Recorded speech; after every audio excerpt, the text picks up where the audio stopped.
अस्सलाम वालेकुम, मैं हूं डॉक्टर उम्मे राहिल नेचुरोपैथ। एक बार फिर के फूड्स के प्लेटफॉर्म से एक नई बड़ी ज़बरदस्त रेमेडी के साथ। तो आज हम अपने प्यारे बच्चों की बात करेंगे, न्यू बॉर्न बेबीज़ की बात करेंगे, जिनके घरों में न्यू बॉर्न बेबीज़ मौजूद हैं, नौमौलूद मौजूद हैं, नन्हे मुन्ने बच्चे मौजूद हैं। उनके लिए कुछ चीज़ें घर में होना बहुत ज़रूरी है और वो कुछ चीज़ें क्या है मैं आपको दिखाना चाहूँगी। उसमें एक सौंफ नॉर्मली हर घर में मौजूद होती है, एक अजवाइन, ये भी घर में होना बहुत ज़रूरी है, खासकर सर्दियों के सीज़न में बच्चों की हिफाजत के लिए। और हींग, ये तो समझ लीजिए कि छोटे बच्चों के साथ घर का लाजमी जुज़ होना चाहिए।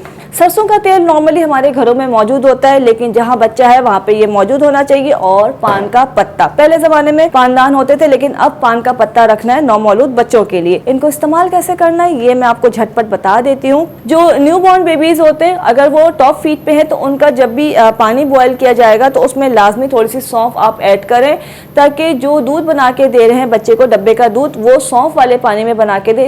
1 लीटर के अंदर जो है आप 1/4 टीस्पून सौंफ डालेंगे और उस पानी को लाजमी आपने छान के इस्तेमाल करना है।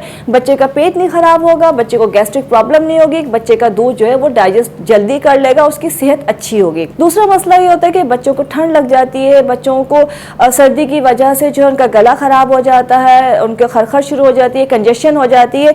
सर्दियों के सीजन में खासकर ये हींग को जैसे पानी के साथ ज़मीन पे घिसना है और बच्चों के पैर के नाखून पे लगाना है, हाथ पे नहीं लगाते, क्योंकि बच्चा अगर हाथ मुंह में ले ले तो मुनासिब नहीं है। तो पैर के नाखून पे उसको लगा के रखना है, तो सारी ठंड जो है वो खींच लेता है। जो बच्चे जिनको बहुत गैस्ट्रिक प्रॉब्लम हो रही है, ब्लोटिंग जैसे बच्चा बहुत रोता है, पेट में दर्द हो रहा होता है, दूध पीने के बाद उसको प्रॉब्लम होती है, और ज़ाहिर सी बच्चे जो पहली दफ़ा माएँ बनती है उनको समझ में भी नहीं आता, तो सिंपल आपने हींग जो है पानी में घिसनी है और बच्चे के नाक के चारों तरफ उसको लगा देना है, पेट पे हल्का सा मालिश कर देनी है, तो उसको फौरी तौर पे रिलीफ आ जाएगा। साथ साथ तीसरी चीज़ जो बहुत इंपॉर्टेंट है, कंजेशन हो जाती है, बच्चे का सीना जकड़ जाता है, बलगम हो जाता है, जिसकी वजह से एक तो बच्चा बता नहीं सकता है और उसको बलगम को किस तरह से निकाले वो मुश्किल मरहला होता है। तो सिंपल आपने एक पान का पत्ता लेना है, सरसों का तेल हल्का सा गर्म करके पान के पत्ते के ऊपर लगा के पहले अपने हाथ पे चेक कर लें, बहुत गर्म नहीं होना चाहिए, और उसको बच्चे के सीने पे लगा के कोई वेस्ट पहना दें या कपड़ा बांध दें, और उसकी सिकाई हो जाती है सीने पे भी और बैक पे भी, तो सारी कंजेशन जो है दूर हो जाती है और बलगम निकल जाता है।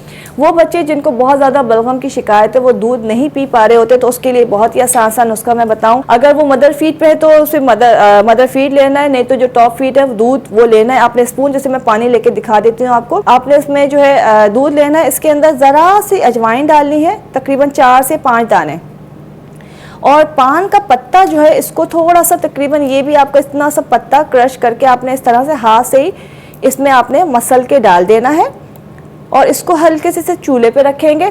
दूध जो है वो थोड़ी देर में फट जाता है, उसी में बॉयल जोश आएगा, दूध फट जाएगा। इस पानी को आपने छान लेना है, और ये पानी, दूध जो है, दूध का जो फटे हुए दूध का जो पानी है, ये कतरा कतरा बच्चे को पिलाते रहे। 1 से 2 दिन में सारा बलगम निकल जाता है, सारी जो उसकी सीने की जकड़न है वो दूर हो जाती है, और वो बहुत मज़े से दूध भी पीता है और सुकून से सोता भी है। जब बच्चे को सुकून है तो माँ को भी सुकून है। लाजमी आके शेयर कीजिएगा, अपना बहुत सारा ख्याल रखिएगा, फीडबैक देना मत भूलिएगा। इजाज़त दीजिए, अल्लाह हाफिज़, खुश रहें, खुश रहने दें।